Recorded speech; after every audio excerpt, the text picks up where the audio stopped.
നമസ്കാരം, ഞാൻ Kiran. Chemmanur international jewellers Kaumudi ഹെഡ്ലൈൻസിലേക്ക് സ്വാഗതം. Presented by NCDC. നോട്ടിൽ വീണ കടും കെട്ട്. കറൻസി പ്രതിസന്ധിയിൽ തുടർ പ്രക്ഷോഭം ശക്തമാക്കാൻ സോണിയ വിളിച്ചു ചേർത്ത പ്രതിപക്ഷ പാർട്ടികളുടെ യോഗം ഡൽഹിയിൽ. സംയുക്ത പ്രക്ഷോഭം ബഹിഷ്കരിക്കുമെന്ന് ഇടതുപക്ഷം. സഹകരണം സംബന്ധിച്ച് SPയിലും BSPയിലും ഭിന്നത. നീരസം. കോൺഗ്രസ് സംയുക്ത യോഗം വിളിച്ചത് കൂടിയാലോചന നടത്താതെയെന്ന് ആരോപിച്ച്. ഭൂരിപക്ഷം പ്രാദേശിക പാർട്ടികളും ഇടതുപക്ഷവും വിട്ടുനിൽക്കുന്ന യോഗത്തിന് ഐക്യദാർഢ്യം പ്രഖ്യാപിച്ച് ബംഗാൾ മുഖ്യമന്ത്രി മമതാ ബാനർജി. പ്രധാനമന്ത്രിക്കെതിരെ രാഹുൽ ഉന്നയിച്ച അഴിമതി ആരോപണങ്ങളിലും യോജിച്ച് സമരം നടത്തും. ദേശവ്യാപകമായ പ്രക്ഷോഭ പരിപാടികൾക്കും നീക്കം. അതേസമയം പ്രധാനമന്ത്രിക്കെതിരായ സഹാറ രേഖകൾ രാഹുൽ ഗാന്ധി ആയുധമാക്കിയതിൽ കോൺഗ്രസിൽ അതൃപ്തി. തന്റെ പേര് പരാമർശിക്കുന്ന സഹാറ രേഖകൾ പുറത്തുവിട്ടത് വേദനിപ്പിച്ചെന്ന് ഷീല ദീക്ഷിത്. ഭൂകമ്പം ഉണ്ടാക്കുമെന്ന് അവകാശപ്പെട്ട വെളിപ്പെടുത്തലിൽ കാര്യമായൊന്നും പുറത്തു കൊണ്ടുവരാൻ രാഹുലിന് കഴിഞ്ഞില്ലെന്നും ആക്ഷേപം. പ്രതിപക്ഷ ഭിന്നത പ്രക്ഷോഭങ്ങളുടെ തീവ്രത കുറയ്ക്കുമെന്ന പ്രതീക്ഷയിൽ കേന്ദ്ര സർക്കാർ.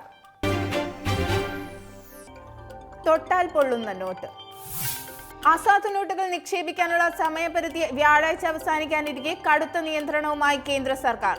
സമയപരിധി അവസാനിച്ച ശേഷം പഴയ കറൻസികൾ കൈവശം വയ്ക്കുകയോ ക്രയവിക്രയം നടത്തുകയോ ചെയ്യുന്നത് കുറ്റകരമാക്കും.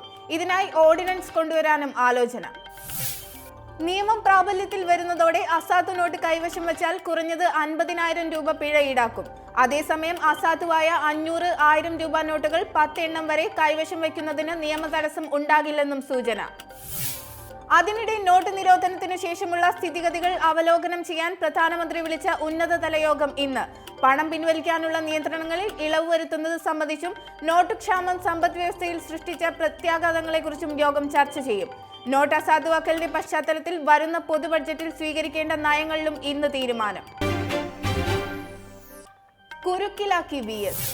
CPMൽ പുതിയ വിഭാഗീയതയ്ക്ക് തുടക്കമിട്ട് MM മണിക്കെതിരായ VSന്റെ കത്ത്. കൊലക്കേസിൽ പ്രതിപട്ടികയിലുള്ള ഒരാൾ മന്ത്രിസ്ഥാനത്ത് തുടരുന്നത് ശരിയല്ലെന്ന നിലപാടിൽ യെച്ചൂരിയും PBയിലെ VS പക്ഷവും.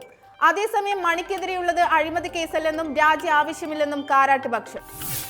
മണിയുടെ രാജി ആവശ്യത്തിൽ നേതാക്കൾക്കിടയിൽ ഭിന്നത നിലനിൽക്കെ തീരുമാനം സംസ്ഥാന ഘടകത്തിന് വിട്ട് കേന്ദ്ര നേതൃത്വം. CPMന്റെ രാഷ്ട്രീയ നിലപാടുകളെ ദുർബലപ്പെടുത്താത്ത തരത്തിലുള്ള പ്രശ്നപരിഹാരം സർക്കാരിനെ സമ്മർദ്ദത്തിലാക്കുമെന്നും സൂചന. മോചനത്തിൽ ഉറപ്പ്.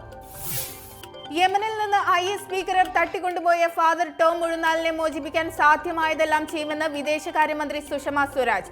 ഓരോ ഇന്ത്യക്കാരന്റെ ജീവനും വിലപ്പെട്ടത്.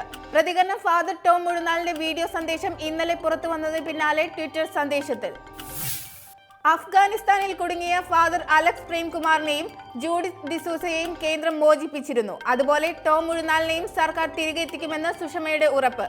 ഫാദർ ടോം മുഴുനാലിന്റെ വീഡിയോ താൻ കണ്ടെന്നും വിദേശകാര്യമന്ത്രി.